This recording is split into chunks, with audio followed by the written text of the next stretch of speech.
Hello, and welcome to another episode of Between Two Pints. I'm your host, Rob, and with me today is Dom. Oh man, it's going to be hard to say this. Cutrupi. Cutrupi. I'm so sorry, but yes. Oh no, it's fine. You were Everybody butchered it. It's okay.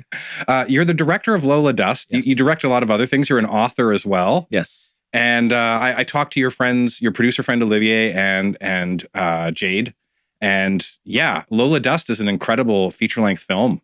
It's we were saying before we rolled that it's almost prophetic in like where things have gone, because you guys wrote this how many years ago?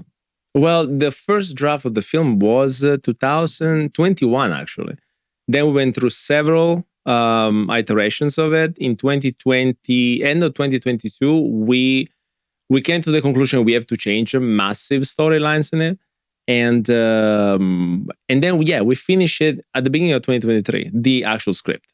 And then we shot it that year, 2023. Wow. Yes. Because like AI in the last year and a half, right when you guys started shooting, it just went crazy. Yeah, it's true. Because it's like we basically finished writing the script the same month the ChatGPT came out, like the third version, the one that became famous with users. So it was like, okay, so there's something weird happening, because that was the first time, right? That AI was experienced by the common users. So everybody's like, okay, so we can do that. We can get this program do things for us. It was the first approach, I think, for people. And so we started to see a little bit of commonalities between what we were writing with what was happening in the world. And I think you used image generation, Midjourney at the end for some of the like showing that Lola has been like spawned over and over again. Yeah. We use it when we talk about that part of the film where there is this company that generates this content. We actually use ourselves that content to show the parallel between the real life and the fictional life in a way.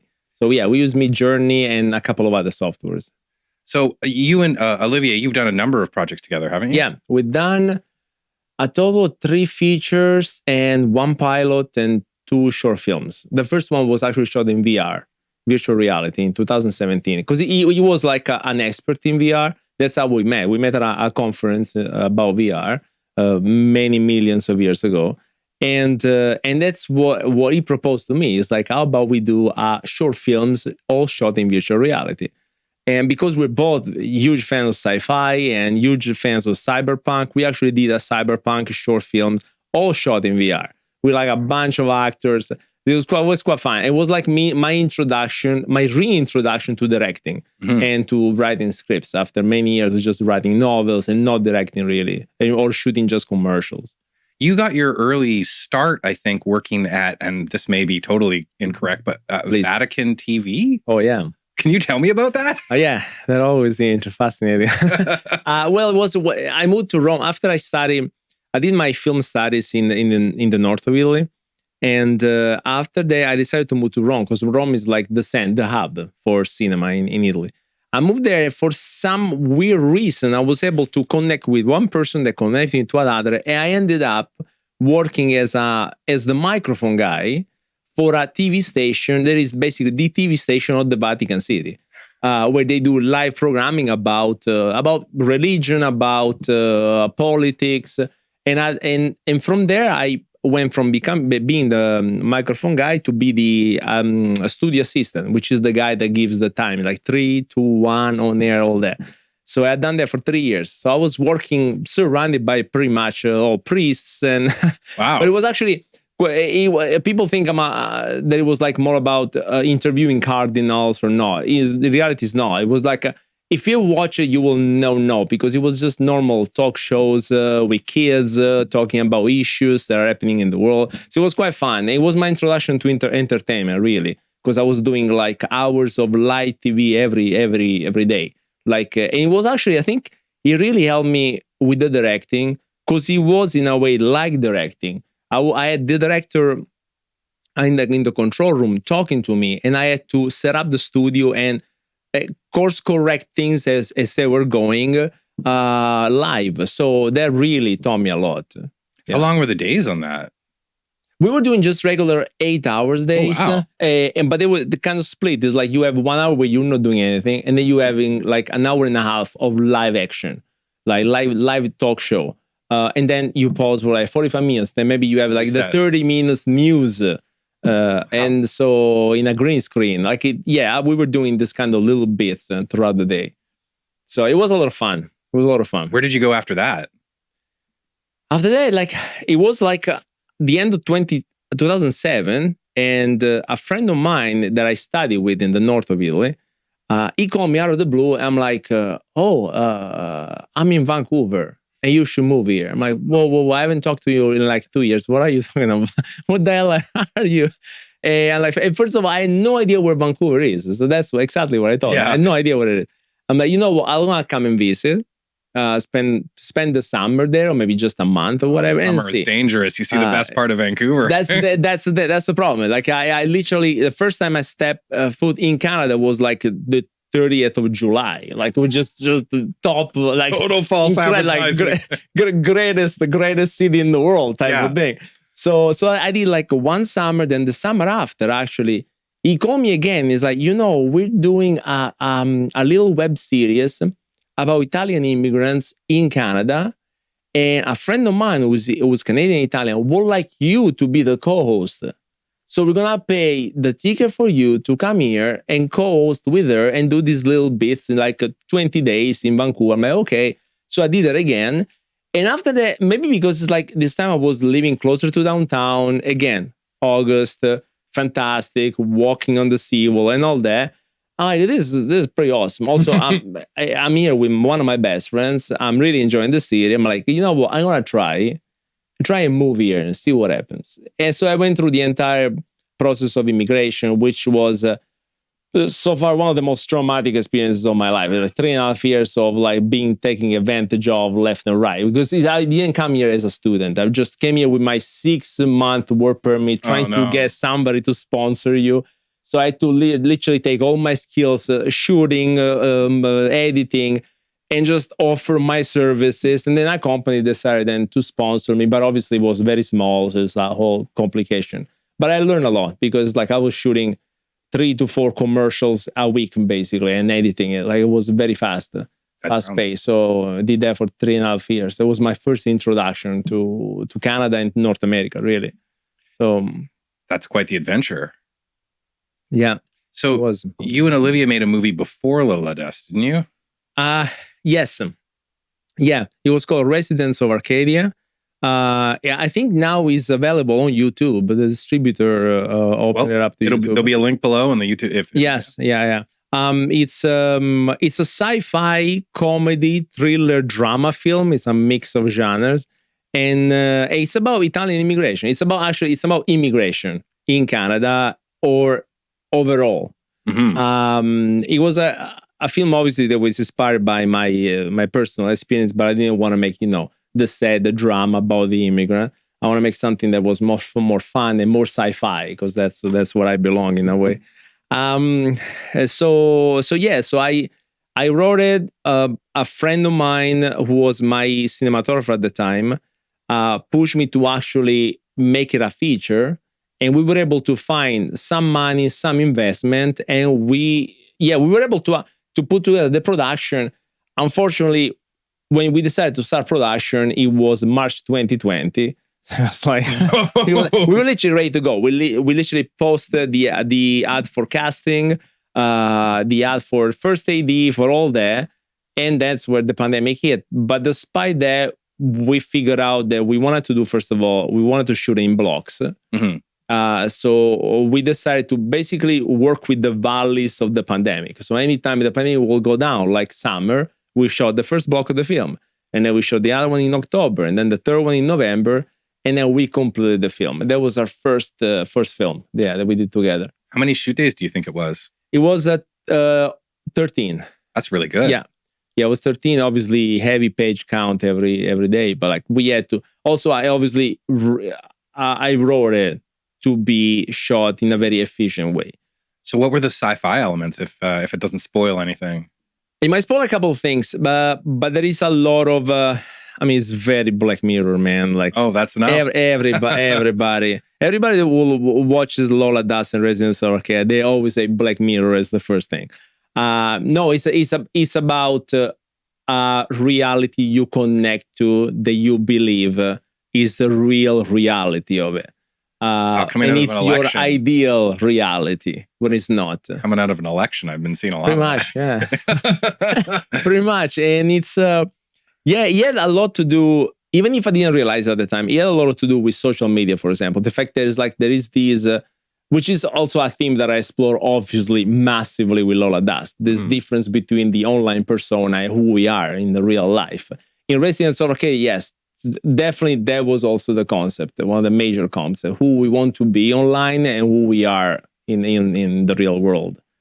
That's fascinating. I love that because I mean, I've been listening to all these, you know, there's one book called like The Power of Writing It Down, and it talks a lot about how it's like people who say they aren't writers then go to these great lengths to create these narratives online where they would never call themselves a writer, but they're writing these posts about themselves and making their life look like it's way better than it is. And we are all creative in a way. Yes. It's fascinating because we all been there. It's like you do your post on Instagram, and maybe it's the worst day of your life, but you need to post about that thing that happened a week ago that was fantastic. Yeah. Everybody think, oh, you're having a great life. And it's like, oh, I don't want to remember the bad stuff. Exactly. It's like, that's the way. So speaking of writing, please, I got stickers of some very popular Dungeons and Dragons modules. We got the Tombs of Shang-En Island. Oh. Okay, that is the surprise, man. The Caves of Kendalini. This. I'm gonna frame it. I got a present. Their stickers. As a person who grew up playing Dungeons and Dragons, and it's still in my heart. It's like the best years of my life. This is a true gift, man. Thank you so much. I'm gonna really frame it. It's so beautiful. Yeah, so beautiful. I'll put a picture up for the viewer. But you're an author, and I looked up the books. I actually. What was it called? The first one. Oh, I got the Abyss of Lumberwitch.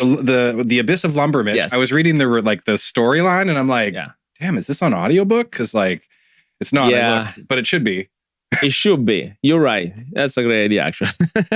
Yeah, the Abyss of Lumberwitch is the first book I wrote, who was then translated in English. Mm-hmm. They kind of propelled me to write in actual English, just in English after. You wrote 2 sequels to it. It's a trilogy, is it? It's supposed to be a series of 5. So the 4th has been written but never published, and the 5th there are just outlines for it. The 5th is quite a big endeavor. It's like a ending of it. So. Can you give us the log line of the Abyss of Lumberwitch? It's a story of a brother and a sister. Actually, a guy who adopted a girl when he's in his teenage years. This little girl, it was like 7 years old, and knocked at his door during a storm. And she has this impediment where she cannot really speak properly, and she's not able throughout their years living together to speak the proper English. She seems to have some problems. But at some point they land, he's a journalist that go into an exploration of the Klondike mines in the north of British Columbia. What year? This was it's set in 1904. Yeah, so it's right after Klondike. So he gets sent on this mission to do a report on the mines. Which one are still active, which one are still decaying, and he discovered a series of messages inside a mine that for some reason his sister can read really well in a perfectly eloquent English, and from that. Everything starts basically. What's the past of this adopted girl that I call sister, and why she's able to do that? Why she's able to read apparent like weird languages on a wall and not able to speak English normally. Even just reading the synopsis of the film, because there's more, or the book, there's more of it. It's very almost a bit of a Lovecraftian vibe. Oh, well, you're saying all the right words. Yeah, it's like Lovecraft was a gigantic inspiration. Yeah, for the book especially the novella, The Shadow over Innsmouth, which I adore. But that's pretty much the feel. It's kind of a blend between adventure, horror, and historical fiction. Well, audiobooks. That's all I got to say. It's my thing. That's a great idea. If you can get an audiobook, I do every couple of years. I do a road trip across Canada with my buddy. Okay. He's a big Lovecraft fan, and he's actually written some books. And it was funny because when I was reading the synopsis of your books, his are more like 20 years in the future X-Files vibe, but I was reading the synopsis of yours, and like if it's an audiobook, we're totally listening to that on the road trip. So I should explore this option. I don't know how much it costs. It may be like totally a terrible idea. I need to figure it out. Yeah. That's a great idea, actually. So how did you write a novel? Like, how did that come about? In general, did I write novels or then novels specific? Because these are two different questions. Yeah. So how did you get into writing novels generally? Well, there was kind of I've always been a writer since I was 12. Like I wanted to write scripts. But then when I moved to Rome, I went to a course of creative writing, and there were three professors, three teachers. One was creative writing for novels. The other one was screenwriting. And the third one was comic book writing. Now, the comic book was nice, interesting.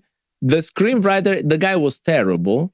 And I love screenwriting to the heart. So I'm like, I can't listen to this guy talking. This is all nonsense. But the first guy, he was a quite accomplished writer in Italy. And he gave this advice the first day. He's like, writing a novel is not difficult. You just sit down every day, you write 1,000 to 2,000 words, and you keep doing this for 3 months. And at the end of 3 months, you have a novel. I'm like, I can do that. It's like, it seems like the stupid idea is like the simplest idea, simplest suggestion. And I did that. Literally, I started 3 months after. And within a summer, I had a novel. So that got me, I'm like, oh, maybe that's what I'm supposed to do. Instead of movies and scripts, I should become a novelist. And I focused pretty much probably a decade of my life on that. So I wrote like 4 Italian novels. And then when I moved to Vancouver, I went through that whole insanity of the immigration. And I was extremely depressed, living in the basement, financially destroyed. And at some point, I had the idea, I'm like, the only way to get out of my head right now is to sit down and write, which is I haven't done it in a while. And I sat down, and it was probably the first time in my life that I wrote something without even thinking what I was writing. Like there was not like a process of like, oh, let's write an outline, let's figure out what we want to write. No, I knew that I wanted to write something that was like more historical, fantasy. So I sat down and literally I just let it go. And that became the Abyss of Lumberwitch in like 3 months, 4 months. Wow. Yeah, I was kind of obsessed with it. And I loved it. It's still one of my favorite things that I've ever written. The synopsis sounds like, I was like, okay, he's written a book. I'm just like, fuck me, this looks like a good book. No, because I wanted to make, because like when you're writing in that process of like sit down, you need to entertain yourself. Like that was a way for me to travel, a way for me to just get into adventures. So that's why if you read the book, you'll see it's not like a boring, slow burn. It's like it goes and pretty fast. And there is like almost like a huge cliffhanger every chapter. That's I wanted to do it. So it's like, and then after 3 years, another person told me, well, you should just go with the sequels that you were thinking. So I sat down, and there was the other endeavor of writing my first novel in English.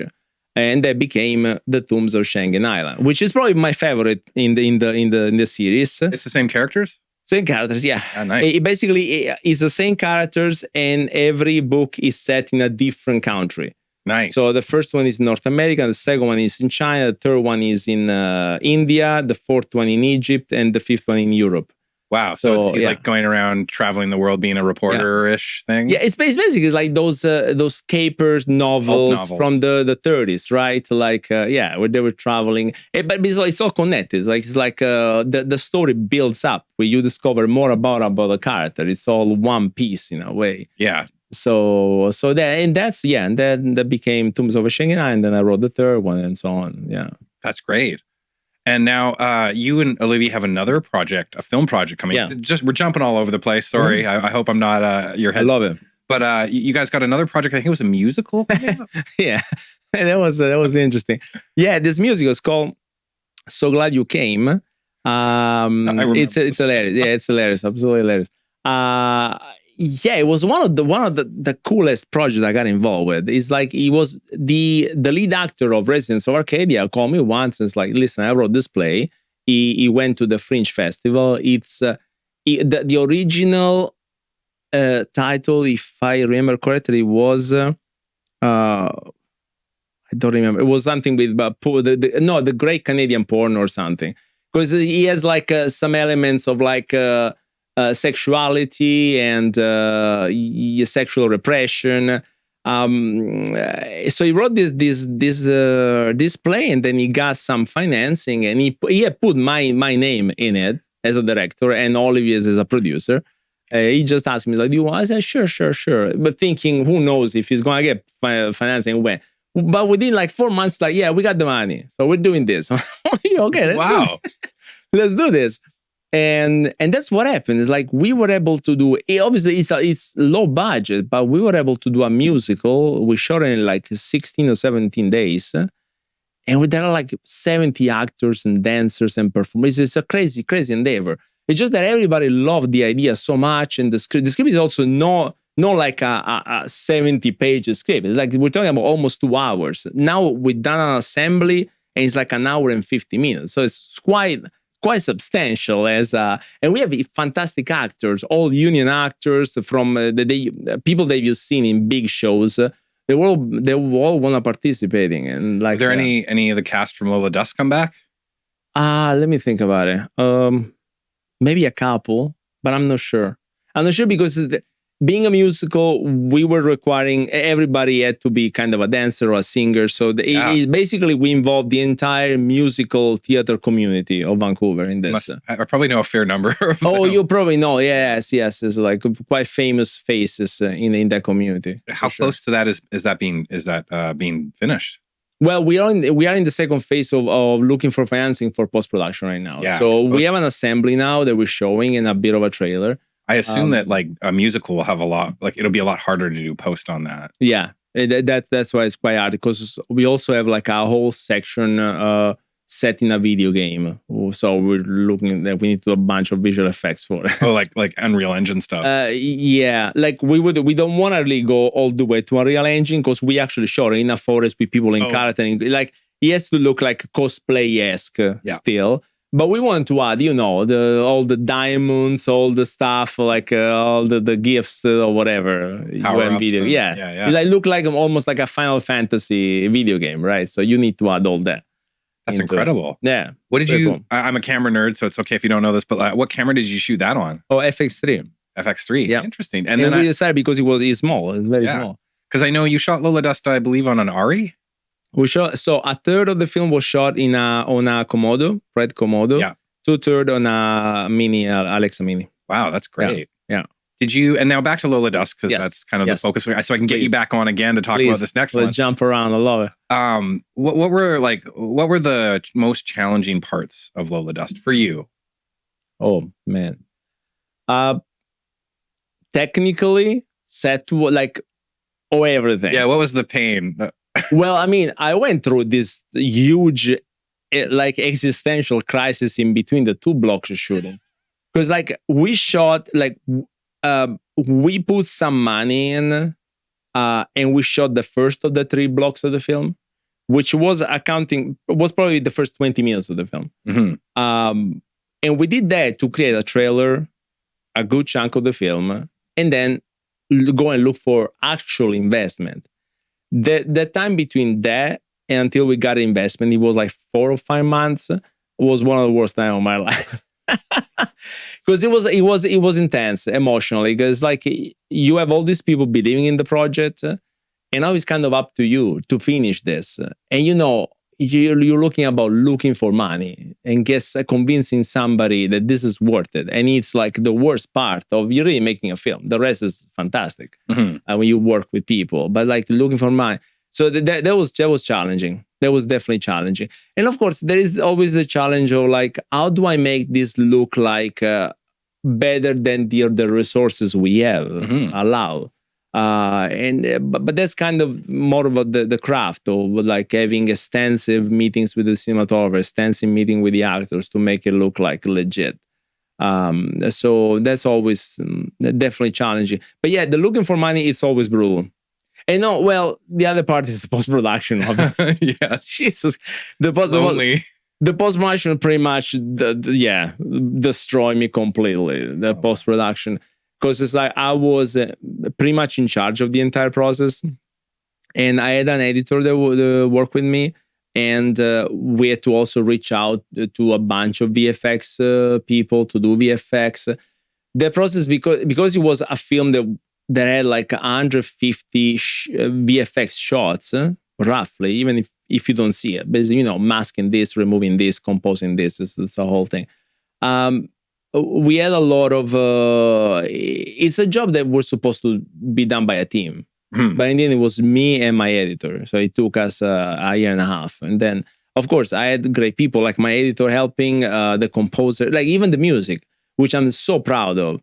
Music was great. Oh, music is great. But it took Claudio like a full year working from Italy, because he's one of my best friends. Yeah, because it was like all but 2 tracks were all composed straight for the project. Right? Pretty much. Because they're all in the same sort of look and feel, or whatever the audio version of look and feel is. There are only 3 tracks which are 3 songs, and those are not from him. The rest is all original score, and he really put his heart and soul into this. It's like every single note, every single thing, sending me like every track you hear that have been gone like to 12 passes. It's just sometimes they didn't even sounded the same. It's just completely changing. Sometimes you just give me a gift. All of a sudden, I receive a WeTransfer with a new track, and it's like, how did they come up with this incredibly brilliant thing? It's like, because in a year of process, there is a lot of creative juice that get into that, right? So it's like it's pure creativity, and they did incredible work. But also, the sound design. That's another thing. 6 months of sound designing. So color correction was quite fast. Matt is a phenomenally brilliant guy, and did a fantastic job with it. But yeah, no, the end of post-production, that killed me. So you used DaVinci Resolve, didn't you? Yes. Yeah. How are your feelings about DaVinci? Because I've been editing with Premiere for 20 years. Yes. And I've been trying really hard to move over to Resolve. Oh, that's interesting. Okay. Why?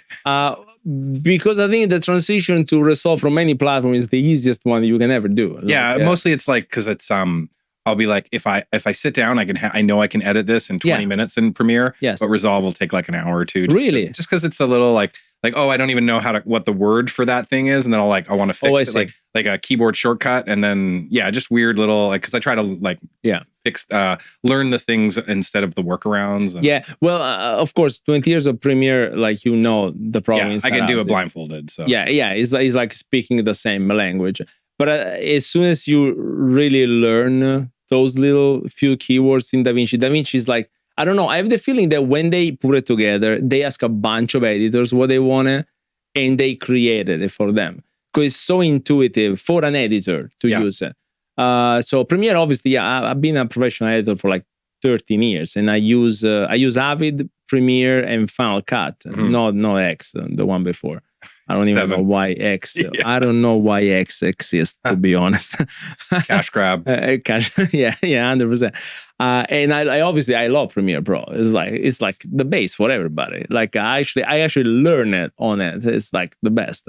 Yeah. But I like Resolve because even now I'm working on some titles in Premiere. Yeah. And I got to go to After Effects, and I got to screw around and edit it, and then I come back. Whereas in Resolve, it's like if I had that kind of template project slideshow I was working on, it would literally just be a different tab. Yeah. Yes. And obviously a colorist will love you for it, because for them there's no workflow. Here's my project file. That's it. So I don't know. I love DaVinci. We also editing the So Glad You Came on DaVinci. We love that workflow for sure. So one thing I was hoping, because I was looking at your IMDb, you've directed some vertical projects, and now we're on to this part. We could again a great segue will be from the camera. Yeah. FX3 or 3. Have you ever shot anything else? So you shoot FX3 and FX6 are like the base cameras for all vertical productions, at least in this town, but even in Los Angeles, really. So for those, I'll just give some preface, because people watching probably are not. So verticals are this thing where I've seen where it's basically, it's an app that you watch them in an app, and you watch them in vertical format on your phone. Yeah. And I know that the big deal is that like they'll shoot a 120-minute project, but it's cut into like 60 episodes or so. And each episode's 1 or 2 minutes. It's got a crazy cliffhanger, sometimes absurd cliffhangers. And it's kind of addictive because on the apps I've heard, the one that caught my eye is it's like you get 10 episodes for free in a season, and then it's like $1 or $2 after, which is a staggering amount of money for a film. What's it like for you filming it? I mean, I'm having the time of my life, to be honest. I'm loving it. How did you get into it? Through Olivier, for sure. Yep. Olivier introduced me to a person who had done a lot of vertical production in LA, because in LA, vertical production has been a thing for the last 2 or 3 years. Okay. Like a lot of people work on that. Like they're doing like 100 series a month. It's something insane. Yeah. Half of the city working on that. So a year and a half ago, I got introduced to a person through Olivier, and this person basically moved a lot of funds from LA to here to set up verticals in Vancouver, and nobody knew about that. And after 6 months, he was able to secure some contracts with one big platform, and he had 3 directors already, but for the 4th project, he was missing a director. And we basically push him to get me, because like there is this loophole where it's like the clients from China, they want directors with vertical experience. Mm-hmm. But if you don't have any experience, there's no way for you to get experience. Yeah. Like there is a loop. So by the end, we were able to somehow force ourselves into this project. And it's like, okay, I'll give you guys this 4th project, and you get to direct it. And I was lucky enough, because I think even to this day, I'm the only person who has done the writing, the directing, and the editing of this. Because usually directing, you just do, like right now, I'm just do directing. I sometimes writing, but it's kind of rare. But at the time, they basically do this thing called localization, where they give you a script that's been written in China and translated badly, and you need to recut it, make it like a normal length for the series, and use a normal English, like right. And set it in Chicago rather than some other, and use normal words that people can understand, even like for names of corporations or names of people. So, and they gave me this huge 3-hour long script. It was 183 pages, I think. And it's like, okay, so you need to cut it down to 90 pages and make it all make sense. And make sure that it's still 80 episodes. Every minute and a half, 2 minutes, there has to be a cliffhanger. So kind of follow the idea of the script that we give you, but shrink it. And that's what I did. So I did the writing, and then we did 7 days of production. And of course, it's quite heavy, because we're talking about like 12 to 13 to 15 pages. The last day of production was 17 pages. I'll never forget that. How long was the day? And we actually finished on time. It was 12 hours. I'm so proud that we did. Oh my God. It was basically all the characters all in one room. It was like a fashion show room, all like yelling at each other for 17 pages. It was the last part of the entire series. Wow. But we did finish on time. We did like literally one take for every actor, like the whole thing. Incredible. So I did that, and then they asked me to edit, because they didn't have an editor, and it's like, can you take care of the editing? They pretty much ended my my career as an editor. You didn't want to do it after that? Like I did it. It took 2 months. You receive endless notes from the clients, because it's an endless process. They just like, oh, what about episode 46? There is this song that doesn't quite make sense. What about episode 52? There is the little. God. It's just insane. It's not really paid that well. So you go through like 2 months of insanity, and I'm going camping, and they call me. It's like, oh, they send other notes. Okay, well, I'll give it to you in 2 days when I'm back from camping. So because I wanted to have 3 days of peace, right? So I finished that, and after that, it's like, they called me for a second one. I even produced one. Because they knew that I had some experience in production. So I produced one for a big director, and we became very good friends. And right after, like literally a week after, I directed my second one. And the second one was a mafia one. And they obviously made the thing that I was Italian, so I would be good in doing a mafia show, even though the mafia show has nothing to do with anything remotely what about mafia. It's like the mafia told from the point of view of the Chinese culture in a North American setting. It's a weird combination. And it's also, verticals are very are very romance focused, but the romance that in the romance novels are very much like it's like a Twilight or 50 Shades of Grey. It's like the man is the powerful man and the woman is a victim, but in reality he loves her. That is like the main core of Verticals in a way. So they gave me to do this mafia thing, and we shot in 8 days and all that. It was fun, and then basically when it got released 2 months after, it blew up. And it became like the biggest series in the world for like 3 months. Wow. And it was like crazy. So I started receiving a lot of people asking me, like I saw the reviews. And then basically, and since then, that's what I've been doing. I've been directing Verticals. Yeah, I'm shooting my number 9 next week. Oh my God. Yeah. I'm loving it. It's like, because it's like, I think there are different directors. There are directors that love the process of developing, other ones, many that love the process of post-production. I just love being on set with the actors, with the cinematographer, creating the scene. And they kind of give me the opportunity to do it. Every 2 weeks, every month, I'm there 8 days, just going fast, because you're going fast. That's incredible. We did like a 23 pages day once. I mean, back in the day, my friends and I were making a fantasy web series, and we did a 15-page day. And I still remember and we only did it in like 13 hours, but like, nice. Wow. Yeah, I would never do that again. I mean, maybe I would, but like, and we'd been working together for 3 years at that point. So everybody knew what they were doing. So yes, which is important. When you kind of know each other and you have a bit of prep there, it's like at least it's important. Well, so if someone wants to get into directing Verticals, yes, how do they do it? I have no idea how they can do it. No, because they need to have directed one. That's the thing. It's like I have some friends asking me because I can shadow you, and I'm always like, yeah, sure, come over for a day. Even though it's always like the production is very tight, they don't want too many people on set. I think a good idea would be probably, that's my humble suggestion, really, to create 10 episodes with your friends of a vertical show, just to show that you can do it. Cool. Write it down like you do your short films with students. Because it's like, if you look at the quality, we're not talking about Christopher Nolan. Like, it's the quality is the quality. Yeah. So if you get your friends, cinematographer friend, to help with you, guys can both build a demo reel of Verticals.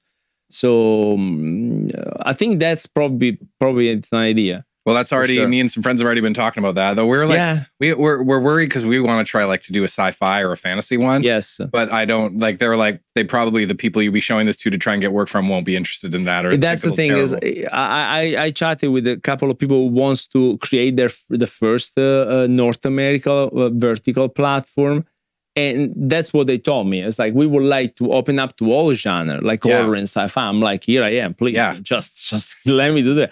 But no, it's right now, I don't see any sci-fi horror. When it comes to horror, you see just werewolves and vampires, but still under the romance genre. Yeah, no, I've seen that with the whole like alpha hierarchy or. But yeah, so they are all alpha. It's just a whole different culture and idea of the genre. Even mafia as well, or the vampires. It's his own mythology in a way. I would sign up immediately if they had one about Space Marines. They'd take my money. Dude, please. Yeah, oh man. And it's a war. It's easy to do like a big thing every minute and a half. Like, oh, they just bombed our HQ. They've got new tanks. Man. Yeah, no, sci-fi. I don't know when it's gonna happen. Even though I've seen a couple that have more of like the mundane sci-fi, like the Black Mirror sci-fi. Yeah, like where there are like they clone my billionaire son or something. Oh yeah, that kind of stuff. You see a bit of that. I'm hoping maybe they'll slowly get into that. And they will. I'm hoping if there's like a North American platform or. And I have friends who are working on all these verticals, and they're immediately like, man, I want content for me. Because a lot of this romance stuff, I don't think it's geared towards like a dude who just doesn't really like romance in my stories. No, but that's like, you see how this entire industry is growing so fast and is going in a certain direction that will eventually reach like your friend, like the guy who likes sci-fi, fantasy, or at some point, it's a gigantic demographic. That one, I'm part of it. It's just that they started in a way, and the starting point was like mostly led by the Chinese culture trying to kind of cater to American audiences. But now it's getting bigger and bigger in North America, so they'll figure out a way. Well, also the romance. I think the romance stuff's must be a little easier to execute. Yes, because like you don't need Space Marine armor. You don't need a spaceship. You know. Yep. Maybe rent a couple sports cars for one day or something. Yes, it is easier. What have been some of the funnest memories of making verticals? Oh man, for me it's all fun. It's like, well, there are like the scenes. Stunts. I'm growing. I'm loving stunts. I don't know why. When you receive the script, there is always, at least in 4 or 5 that I read that I had to do. Where there is a stunt, like there is like a car chase. There is like somebody jumping out of a building, and the client would like you to do it. But then it's like, dude, there's no money to do like a Formula One. Like I remember once there was one that just came out actually a week ago. I'm super proud of the project.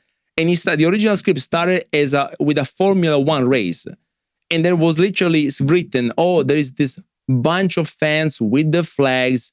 And they were mentioning like wide shot of the entire Formula One racing.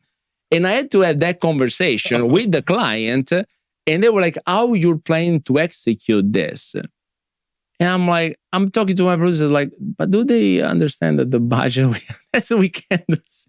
But I had to concoct some ideas, and I actually had to provide them some ideas that maybe it would be better to do like 2 cars in a road to do like off race type of thing rather than Formula One. And then at the end, they went for it.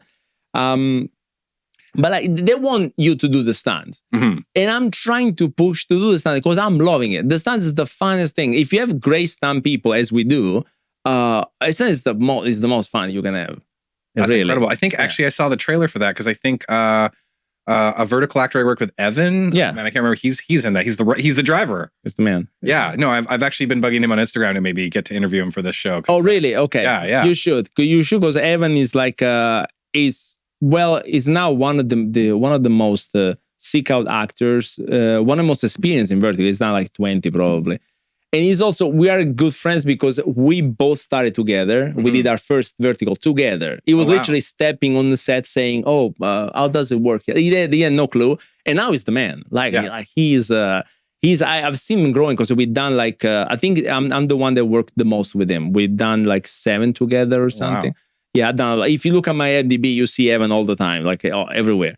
And you should interview because like he has worked with everybody, man. Like he's fantastic. He's a fantastic actor. He has quite a presence also on camera now. Well, Dom, thank you so much for coming out. No, thank you, Robin. That was like fantastic. Cheers. And this is a gift. This is truly a gift, man. Yeah, I saw those books online. Love it. Thank you again.